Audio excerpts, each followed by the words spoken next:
Freedom of speech একটা জাতির জন্য কতটা গুরুত্বপূর্ণ। ফ্রেঞ্চ ফিলোসোফার ভলেন্টিয়ার বলেছেন, I may not agree with you have to say but I will define to be you right to say. কিন্তু দুঃখের বিষয় হচ্ছে আমাদের ফ্রিডম স্পেসটা পেতে অনেকজনকে জীবন দিতে হয়। কি হয়েছিল 2019 সালে যেটা পুরো জাতির বিবেককে নাড়া দিয়ে দেয়? কি হয়েছিল 2011 নাম্বার রুমে? আজকে আমরা কথা বলতে চলেছি আবরার ফাহাদকে নিয়ে। আবরার ফাহাদের জন্ম রাধানগর কুমারখুলি কুষ্টিয়াতে এবং তার একটি ছোট ভাইও আছে।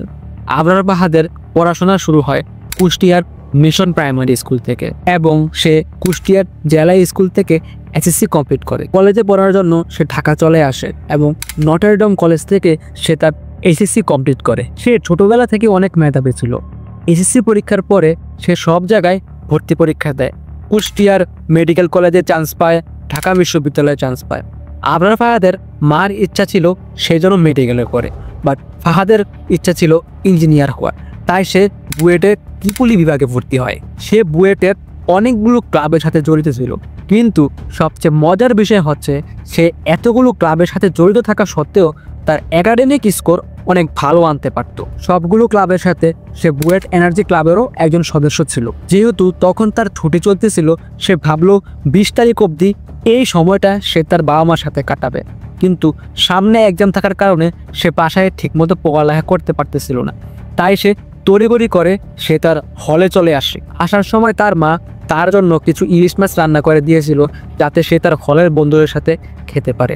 আর তার হল ছিল শেরেবাংলা হলের 1011 নাম্বার রুম। আমি মাঝখান দিয়ে মনে করিয়ে দিই আবরার ফাহাদের রুটিনটা কেমন ছিল। সে উল্টো পাল্টো জায়গায় টাইম নষ্ট করাটা একদমই পছন্দ করতো না। তার ভিতরে কোনো বাজে অভ্যাস ছিল না। সে সবসময় পড়ালেখা নিয়ে ব্যস্ত থাকতো এবং তার পাশাপাশি সে কিছু টিউশন করাতো।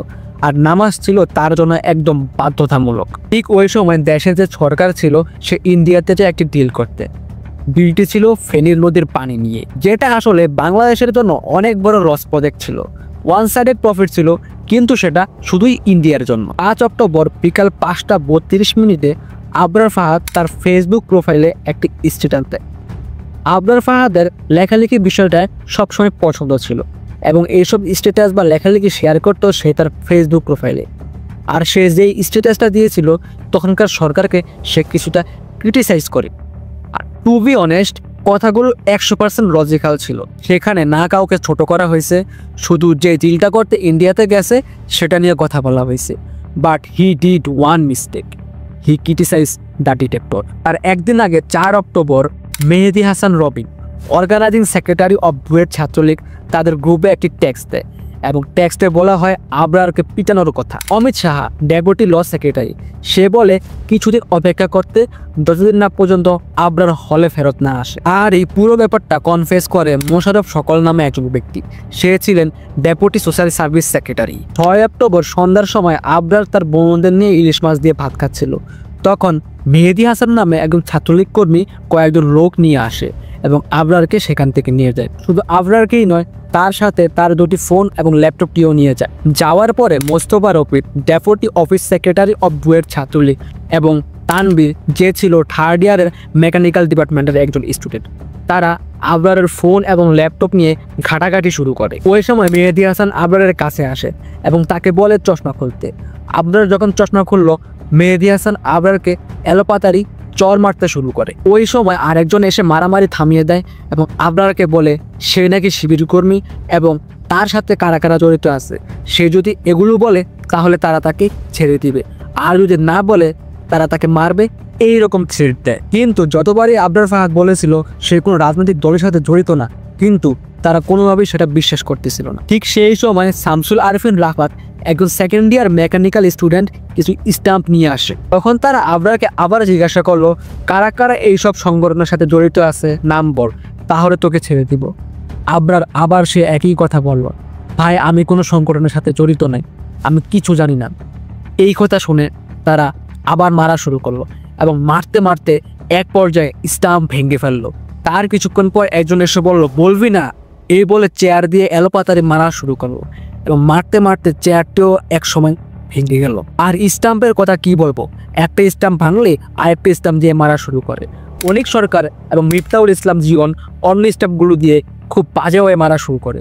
আপনার শরীরের প্রতিটি জয়েন্টে জয়েন্টে মারা শুরু করে। তারা আপনাকে প্রায় 6 ঘন্টা ধরে টর্চার করে, রাত 8টা থেকে রাত 2টো পর্যন্ত। রাত 10:30টার সময় আপনার এই ভয়াবহ ব্যথা নিয়ে ফ্লোরে শুয়ে থাকে। আসলে ফ্লোরে শুয়ে থাকা বললে ভুল হবে, তারা তাকে ফ্লোরে ফেলেই মেরেছিল। ওই সময় আবরারের শ্বাসকষ্ট শুরু হয় এবং তারা দুটো বালিশ দেয় আবরারের মাথার নিচে দেওয়ার জন্য। তার উপরে আরেকটা জিনিস ইউজ করা হয়, যেটা হচ্ছে স্কিপিং রোপস, দড়ি লাফের ক্ষেত্রে যেটা ব্যবহার করা হয়। ওই জিনিসটি দিয়েও তাকে আঘাত করা হয়, যেটা এনেছিল 3rd ইয়ার মেকানিক্যাল ডিপার্টমেন্টের একজন স্টুডেন্ট, যার নাম হচ্ছে মুজাহিদুর রহমান। অমিত শাহ তার উপর আরও বেশি অত্যাচার করতে থাকে। সে তার মুখ থেকে বের করতে চায় যে আবরার ছাত্র শিবির সংগঠনের সাথে জড়িত। তার উপর এত বেশি অত্যাচার করা হয়েছে যে সে তার ব্যথার পরিমাণ সহ্য না করতে পেরে এক পর্যায়ে বমি করে দেয়। ঠিক ওই সময় অমিত শাহ সবাইকে বলে আবরার ফাহাদকে যেন অন্য রুমে ট্রান্সফার করা হয়, কারণ সে তখন টের পাচ্ছিল আবরারের অবস্থা তেমন একটি ভালো নয়। এবং সবাই আবরার ফাহাদকে 2005 নাম্বার রুমে নিয়ে যায়। ওইখানে নিয়ে যাওয়ার পর কিছুটা স্বাভাবিক থাকলেও এক সময় সে আবার বমি করে দেয়, তার আবার শ্বাসকষ্ট শুরু হয়ে যায়। 17 বছরের শিক্ষার্থীরা তারা তাকে গ্রাউন্ড ফ্লোরে নিয়ে যায় এবং একটি পার্টির উপরে শোয়ানো হয়। জেনারেল সেক্রেটারি মেহেদি হাসান রাসেল পুলিশের সাথে যোগাযোগ করা শুরু করে এবং সে তার প্ল্যান সাজানো শুরু করে। তখন তারা টের পাচ্ছিল যে আবরার ফাহাদের অবস্থা তেমন একটা ভালো না। দুজন শিক্ষার্থী যাদের নাম ছিল ইসমাইল এবং মনির, তারা বের হয়ে যায় অ্যাম্বুলেন্সের খোঁজে, কিন্তু তাদের অ্যাম্বুলেন্স খুঁজতে অনেক সময় লাগছিল। আরেকজন শিক্ষার্থী যায় বুয়েট মেডিকেল সেন্টারে একজন ডাক্তার নিয়ে আসতে। রাত 3টার সময় পুলিশ আবরার ফাহাদের লাশ শেরেবাংলা হলের গ্রাউন্ড ফ্লোর থেকে উদ্ধার করে এবং ডক্টর মোহাম্মদ মাসুদ ইলাহি আবরার ফাহাদকে মৃত ঘোষণা করে। সেই সময় হল কর্তৃপক্ষ অনেক চাপের উপরে চলে আসে। তারা চাচ্ছিলেন না তখন কোনো ফুটেজ লিক হোক। তাদের উপর জোর করার পরে আবরার ফাহাদকে হলরুম থেকে টেনে নেওয়ার একটি ভিডিও প্রকাশ পায় এবং আরেকটি ভিডিও সবার সামনে আসে। রাত 3:24 director of BUET student council professor Mizanur রহমানকে দেখা যায় যে যারা এই হত্যার সাথে জড়িত ছিল তাদের সাথে কথা বলতে। কিছু একটা বিষয় নিয়ে তারা তখন ডিসকাস করছিল। যদিও পরের দিন জিজ্ঞাসাবাদের পর সে বলে ওই দিন সকালের আগে নাকি সে এই নিউজটা জানতই না।